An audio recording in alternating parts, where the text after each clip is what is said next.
Let's be real, it's one of the most exciting, chaotic, and just plain fun events in all of sports, March Madness. Every single year, millions of us fill out brackets, absolutely hoping to achieve the impossible, a perfect prediction. But what if there was a better way to see the future? So today, we're going to dig into what the data, the wisdom of the crowd, and even AI can tell us about who might be cutting down the nets.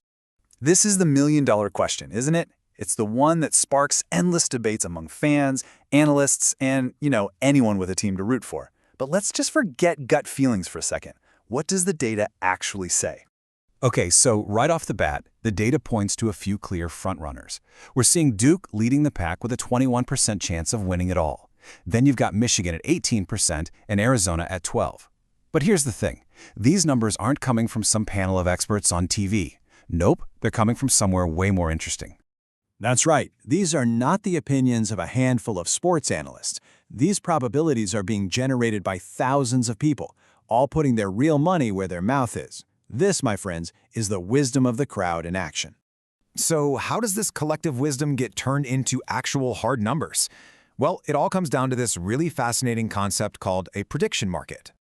Just think of it like a stock market. But instead of trading shares of, say, Apple or Google, you're trading shares in an outcome, like a specific team winning the championship. The price of that share directly reflects what the entire market believes the chances of that outcome are. And people are taking this really seriously.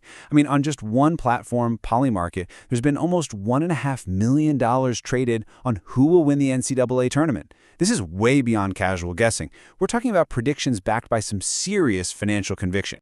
The trading platform Kalshi puts it perfectly here. When you see a price on one of these markets, you're not just looking at a number, you're looking at the market's real-time collective bet on the probability that something will happen.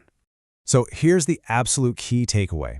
If a share for Duke to win costs 21 cents, the market is collectively saying there is a 21% chance that Duke will be the champion. It is a beautifully simple and really powerful way to actually quantify what people believe. Okay, so if the market price is basically the crowd's wisdom, what information is that crowd paying attention to? Let's peel back the layers and see what's actually moving these odds. It really boils down to four main things. First, you've got the path to the championship itself. That's your tournament seeding. Then there's real-time information, like a star player getting injured right before a big game. You mix in those deep dive efficiency stats and the experience of the coaches, and you've got the core ingredients that shape what the market thinks. And listen, seeding is no joke. The path to a championship is massively influenced by where you land in that bracket. History tells us that being a #1 seed gives you a huge advantage. They've won the whole thing almost 60% of the time. And the data backs this up in a huge way. Just look at this chart. The bigger the difference in seeding between two teams, the larger the expected margin of victory. See those upward trending lines? They show that on average, the higher seed doesn't just win, they tend to win pretty decisively. So how does this whole crowdsourced approach stack up against your traditional experts? Well, this table lays it out pretty clearly. Prediction markets adapt to news almost instantly, they give you clear probabilities, like 21%, and they have a pretty low bias. Experts, on the other hand, offer great context, but their analysis can sometimes lag, and let's be honest, it can sometimes lean towards a good story over the hard data. Now, the crowd is powerful, for sure, but it's reacting to information that we humans can see and process.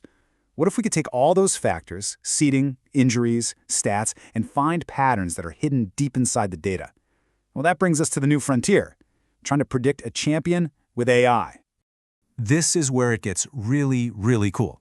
Researchers are now building these incredibly complex AI models. We're talking deep learning architectures that can sift through mountains of data to find predictive signals that even the sharpest human analyst would probably miss. The secret sauce here is something called feature engineering.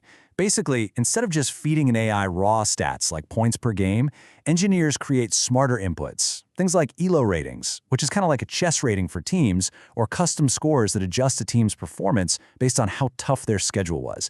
It's all about giving the AI better tools to think with. And you can see exactly how a smart feature like an ELO rating helps the AI out. Notice the two different groups here? The orange bars? Those are the tournament teams, and their ELO ratings are clearly way higher on average than the blue bars, which are teams that didn't make the cut. That clear separation? That is the perfect kind of signal for an AI to learn from. And the models themselves, well, they are incredibly sophisticated. Now, don't even worry about trying to read these diagrams. They seriously look like the blueprints for a spaceship. The key takeaway here is just the sheer complexity. Every single one of these little boxes represents a mathematical operation designed to find subtle patterns in the data that no human could ever spot on their own. All right, so we have the wisdom of the crowd on one hand, and the deep analysis of AI on the other. What happens when we put it all together to answer that big original question? Well, what's really powerful is when these totally different signals start to point in the same direction. The prediction markets, the crowd, are consistently pointing to teams like Duke and Michigan. And at the same time, when the AI crunches all the numbers on those advanced metrics, it lands on the very same conclusion. When the crowd and the machine agree, you know you are looking at a true contender. So, just to recap, we've looked at this challenge through 3 really different lenses: the real-time consensus from prediction markets, the classic fundamental analysis of factors like seeding, and the cutting-edge power of these deep learning models. But here's the thing that we all secretly love about this tournament. After all the data and all the models and all the analysis, we have to remember what we're actually trying to predict: pure, wonderful chaos. I think this quote from Kalshi just says it all. The tournament is defined by that single elimination format, where one bad night, one lucky bounce, can completely end a championship dream.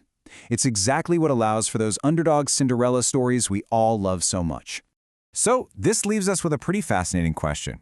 Even if a perfect bracket is always going to be out of reach, these new tools give us a totally new way to appreciate the game. We can now understand the probabilities that are hiding behind the chaos. But I guess the real question is, will the data win out in the end? Or will the madness always find a way to triumph?